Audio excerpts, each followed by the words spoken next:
Hi అండి. Welcome to my YouTube channel. అందరూ ఎలా ఉన్నారు? మేమైతే చాలా బాగున్నాము. ఈరోజు మా అన్విత్ అయితే మంచి యాక్టివ్‌గా ఉన్నాడు. ఎందుకో తెలుసా? ఈరోజు అన్విత్ వాళ్ళ అమ్మమ్మ ఇంటి నుంచి నానమ్మ వాళ్ళ ఇంటికి వెళ్ళిపోతున్నాడు. ఇది అన్విత్‌కి ఫస్ట్ లాంగ్ జర్నీ అండి. భీమవరం నుంచి తిరుపతికి 10 కిలోమీటర్స్ ఉంది.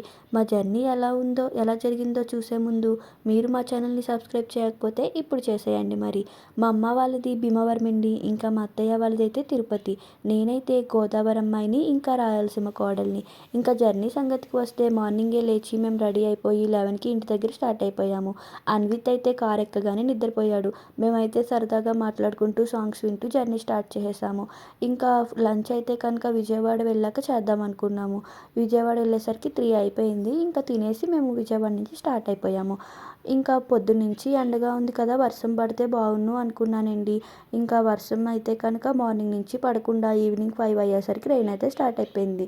ఇలా చల్లని సాయంకాలాన అలా వర్షంలో జర్నీ చేయడం నాకైతే చాలా బాగా నచ్చింది. చూసారు కదా క్లైమేట్ ఎంత బాగుందో.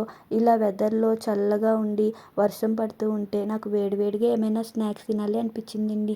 ఇంకా అదే విషయం మా వారితో చెప్తే సరే ఏవైనా షాప్స్ ఉంటే చూడు అన్నారు. సరే కదా అని షాప్స్ చూస్తే హైవే కదండి, దగ్గరలో ఎక్కడ షాప్స్ కనిపించలేదు. సరే అని అలా ముందుకొస్తే మాకైతే కాఫీ షాప్ కనిపించింది. ఇంకా చూసేకైతే బాగానే ఉంది కదా అని చెప్పి కాఫీ షాప్ దగ్గర అయితే ఆపేశారు. ఇంకా వెళ్ళి ఆర్డర్ అయితే ఇచ్చేసాము. మేమైతే chicken popcorn, veg popcorn, French fries అయితే ఆర్డర్ ఇచ్చాము. ఆర్డర్ అయితే వచ్చేసింది. సరే తిందాం కదా అని చెప్పి చూస్తే టేస్ట్ అయితే చాలా వరస్ట్‌గా ఉందండి. అస్సలు బాలేదు. హోటల్ అయితే చూసేకి బాగుంది కానీ టేస్ట్ మాత్రం అస్సలు బాలేదు. సర్లే ఇంకేం చేస్తాం, ఆర్డర్ ఇచ్చేసాం కదా అని చెప్పి తినేసి ఇంకా అక్కడి నుంచి కూడా స్టార్ట్ అయిపోయాము. ఎప్పటినుంచో మా వారే డ్రైవ్ చేస్తున్నారు కదా అని చెప్పి ఇక్కడి నుంచి మా బావ అయితే డ్రైవింగ్ స్టార్ట్ చేసేసాడు.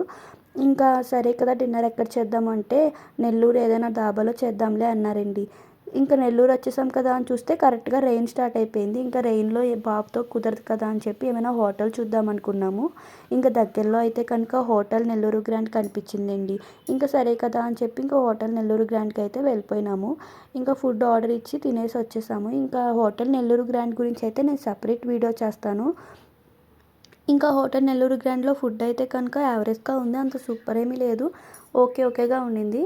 సరే కదా అని చెప్పి ఇంకా తిరుపతికి అయితే స్టార్ట్ అయిపోయినాము. ఇంకా తిరుపతికి వెళ్ళేదారిలో కరెక్ట్‌గా కాళహస్తికి వచ్చేసరికైతే పెట్రోల్ అయితే కార్‌లో 1 పాయింటే చూపించిందండి. మేమైతే పెట్రోల్ కొట్టుకోవడం మర్చిపోయినాము. ఇంకా భీమవరంలో ఫుల్ చేపించుకున్నాం ట్యాంకు. తర్వాత ఇంకా మధ్యలో ఎక్కడ చేపియలేదు.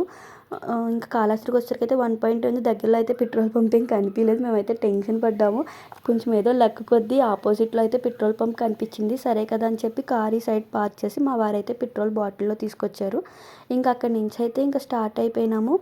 ఇంక తిరుపతికి వచ్చేసరికి అయితే కనుక మాకు 1 AM అయింది. ఫైనల్‌గా అయితే ఇంటికి వచ్చేసాము. ఇంకా మా అత్తయ్య అయితే మాకు హారతి ఇచ్చి దిష్టి తీసి వెల్కమ్ అయితే చెప్పేశారు. మా జర్నీ అయితే ఇలా సాగిందండి.